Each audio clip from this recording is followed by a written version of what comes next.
오늘은 출애굽기 26장 말씀을 통해서 하나님의 말씀을 함께 나누도록 하겠습니다. 오늘 출애굽기 26장 말씀도 동일하게 성막 공사에 대한 이야기입니다. 오늘 성막 공사 중에 오늘은 뜰 밖에 세워진 널판을 이야기를 하고, 그리고 성막에 세워질 휘장에 대해서 오늘 설명하고 있는 부분입니다. 우리가 지난번 갔었던 것과 같이 우리 성막은 그냥 한 채, 그냥 교회가 있는 것처럼 딱 하나가 있는 것이 아니라, 그 전원주택을 생각했었을 때, 큰 전원주택을 생각했었을 때 그 주택이 있었고 그 안에 마당이 있고 그 밖을 펜스를 치는 것을 우리는 볼 수가 있습니다. 이와 마찬가지로 성막도 그 바깥에 널판을 두어서 펜스를 치겠습니다.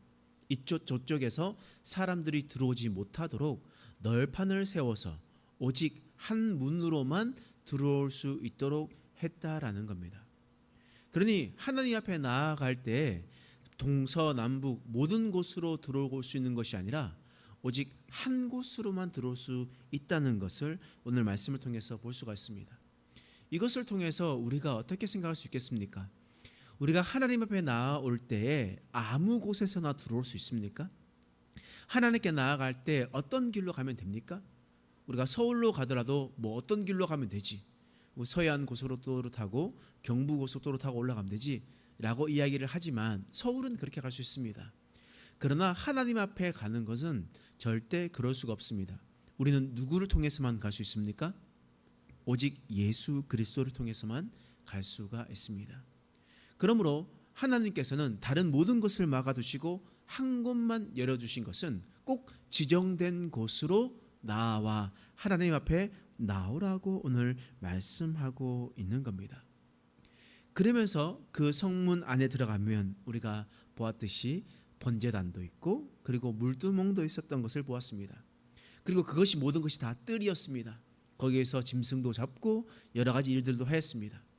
그리고 그렇게 했었던 사람들에 있었던 제사를 드리고 난 다음에 바로 제사장들은 그 안에 성막 안으로 들어가게 됩니다. 내 성막은 무엇으로 만들어졌습니까? 오늘 말씀에 보면 휘장으로 만들어졌다라고 성경은 이야기를 하고 있는 겁니다. 그냥 어떤 것도 만들어진 게 아니라 콘크리트나 뭘로 만든 것이 아니라 천으로 만들어졌다, 이것을 말씀하고 있어요. 근데 어떻게 만들어졌냐? 1절 말씀입니다. 읽겠습니다. 시작.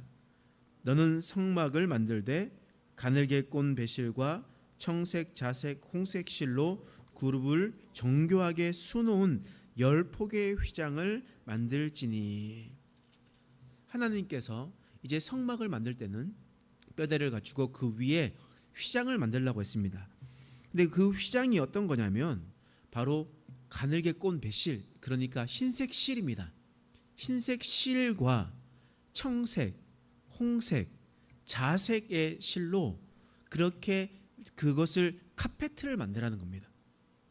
그것을 카페트를 만들어서 만드는데, 그 카페트를 어떻게 만들냐? 그룹을 수를 놓아라 라고 했습니다. 여러분, 그룹을 뭐라고 우리가 해석해야 됩니까? 지금으로 얘기하면 천사로 해석하면 됩니다. 그래서 천사의 모양으로 너희는 그것을 수 놓아라 라고 이야기를 하셨습니다. 그런데 그것을 하나 만드는 것이 아니라 어떻게 만드냐면 그 수놓은 10폭의 휘장을 만들지니 라고 이야기했습니다. 그러니까 우리가 카페트 한 장으로 세우는 것이 아니라 하나하나 수놓아가지고 있는 것이 아니라 그 한 폭이 아니라 10폭을 만들고, 그리고 3절 말씀을 한번 읽어보겠습니다. 시작. 그 휘장 5폭을 서로 연결하며 다른 5폭도 서로 연결하고, 그렇게 해서 한 폭씩 만들었었던 것을 5폭씩 만들어서 5개를 만들고, 그리고 그것을 붙여서 하나가 만들라는 겁니다. 그러니까 그것이 얼마나 두꺼운지 여러분 아시겠죠? 카페트가 얼마나 이게 두껍잖아요. 근데 그것을 10폭을 만들어서 그 모든 것을 덮으라고 했습니다. 근데 그 덮은 것이 바로 청색, 자색, 홍색, 가늘게 꼰 배실로 천사를 수놓아서 만들었었던 그런 모습입니다. 그러니 얼마나 아름답고 얼마나 이쁘겠습니까? 그런 것으로 이것을 다 덮는 겁니다. 다 덮는 겁니다. 그랬을 때 이 휘장이 사용되는 것은 어떻게 되냐면, 먼저는 성소로 들어갈 때, 그러니까 성막들에서 성소로 들어갈 때 휘장이 쳐져 있습니다.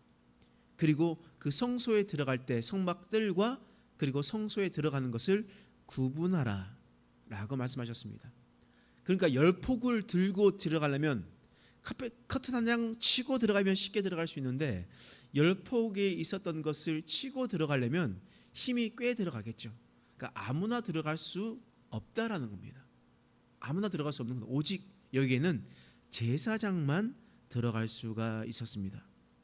그 성막 안에 들어가면 여러분 이제 어제 배웠었던 것처럼 왼쪽 편에는 혹시 기억나시나요? 왼쪽 편에는 뭐가 있었죠? 형상이 혹시 기억나시나요? 왼쪽 편에는 등잔대가 있었고요.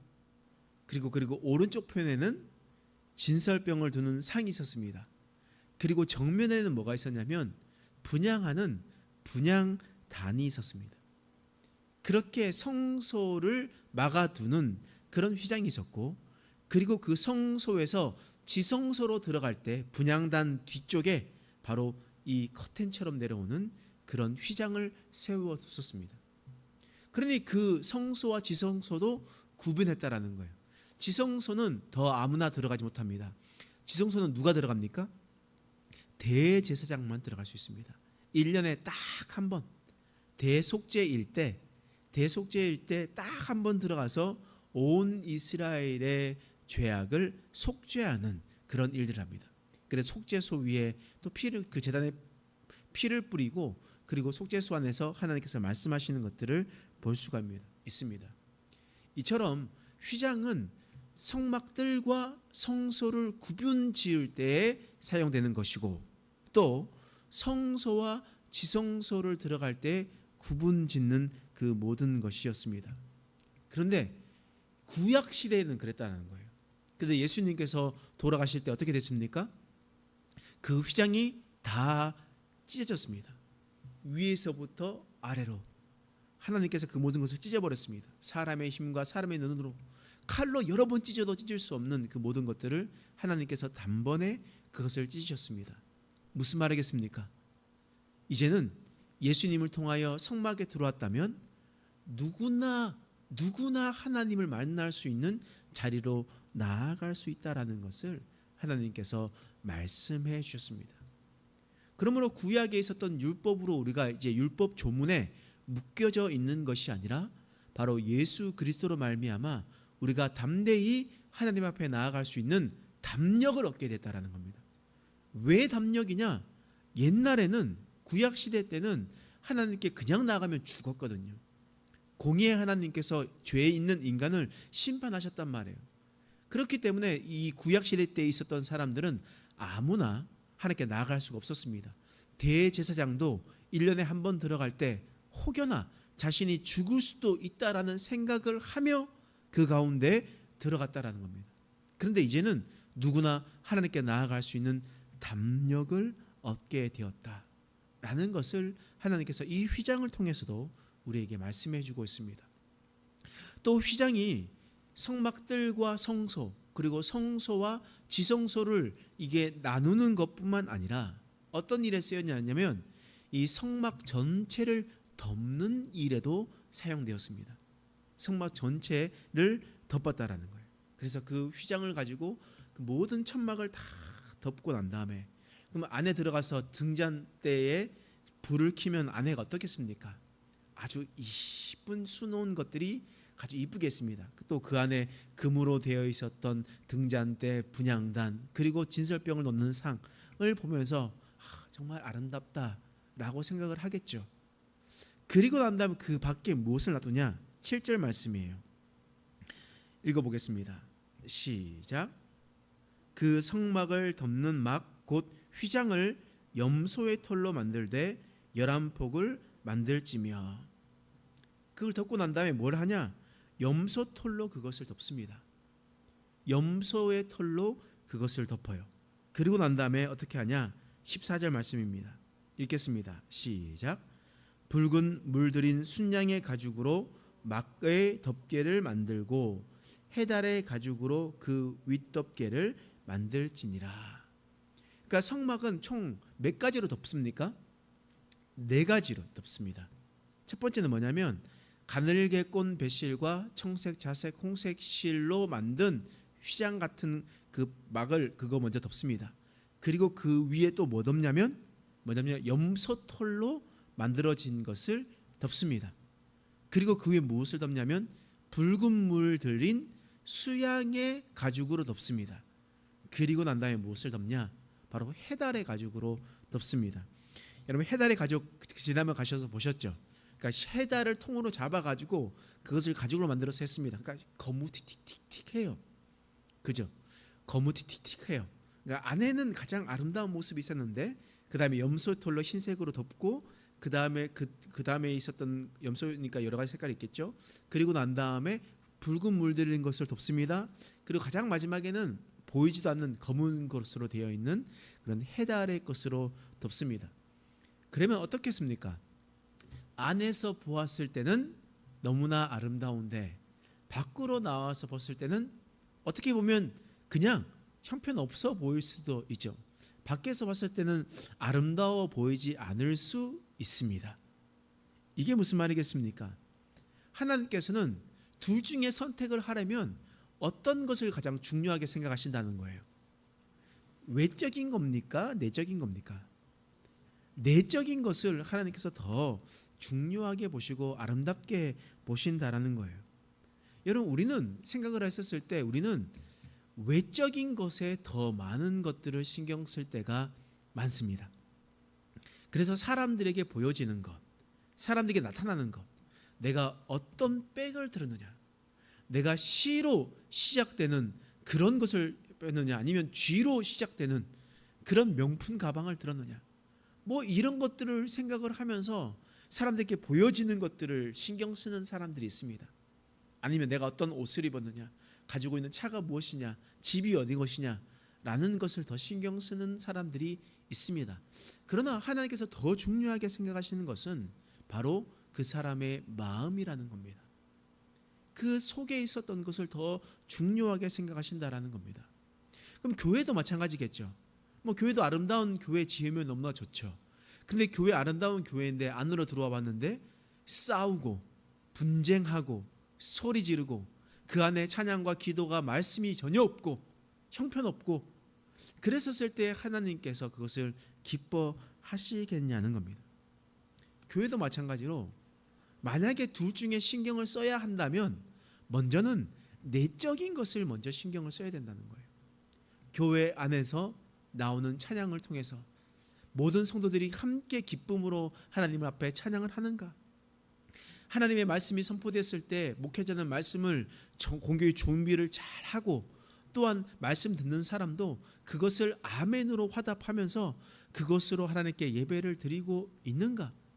이곳에서 하나님께 기도드릴 때 내 것만 생각하며 나의 잘남과 나의 부유함과 나의 것들만 생각하는 것이 아니라 나의 이웃과 나라와 민족과 세계와 열방을 위해서 기도하고 있는가? 또 우리가 교제할 때 서로 목소리를 높이면서 서로 얼굴 붉히면서 있는가? 사람들이 보기에 아니면 그들이 하는 말들 모두 하는 한마디 한마디가 그리스도의 사랑으로 서로 배려해주고 서로 이해해주고 자신의 생각을 내려놓고 바로 주님의 영광을 위해서 교제하며 서로 살아가고 있는가? 하나님께서 이 모든 것들을 바로 우리 내적인 것들을 하나님께서 보여주고 계신다라는 겁니다. 오늘 성막을 통해서 우리는 지금 성막을 지을 필요도 없고 율법을 그대로 할 필요는 없지만 그러나 그 성막을 지으신 하나님의 뜻을 우리는 조금씩 생각해 볼 필요가 있습니다. 그러므로 우리는 우리가 하나님 앞에 예배를 드릴 때 삶을 살아갈 때 오히려 외적인 것들을 생각하는 것이 아니라 내적인 것들을 더 신경 쓰고 하나님 앞에 깊이 만나가는 우리의 인생 되시길 간절히 축원합니다. 기도하겠습니다. 하나님, 오늘 말씀을 통해서 우리에게 깨닫게 하신 것을 감사합니다. 하나님, 우리가 하나님의 말씀 갔을 때에 성막으로 들어갈 때, 하나님 앞에 나아갈 때는 아무 길로나 가는 것이 아니라 오직 한 길, 예수 그리스도밖에 없음을 우리는 기억하게 하여 주시옵소서. 또한 우리가 생각을 할 때에 우리가 외적인 것을 신경 쓰는 것이 아니라 내적인 것들을 더 신경을 쓰면서 하나님의 보시기에 합당하고 중심을 보시는 주님만을 바라보며 나가설 수 있는 인생 되게 하여 주옵소서. 그래서 우리 행복한 교회가 새로운 가정, 새 가족들이 왔었을 때에 행복한 교회 성도들은 이렇게 하나님을 예배하구나, 이렇게 교제하고 있구나, 이런 마음으로 서로 섬기며 봉사하고 있구나 라는 것으로 도전받고 힘을 내어 나아갈 수 있도록 하나님 우리의 삶 가운데 놀라운 은혜를 베풀어 주시옵소서. 감사드리며 예수님의 이름으로 간절히 기도드립니다. 아멘.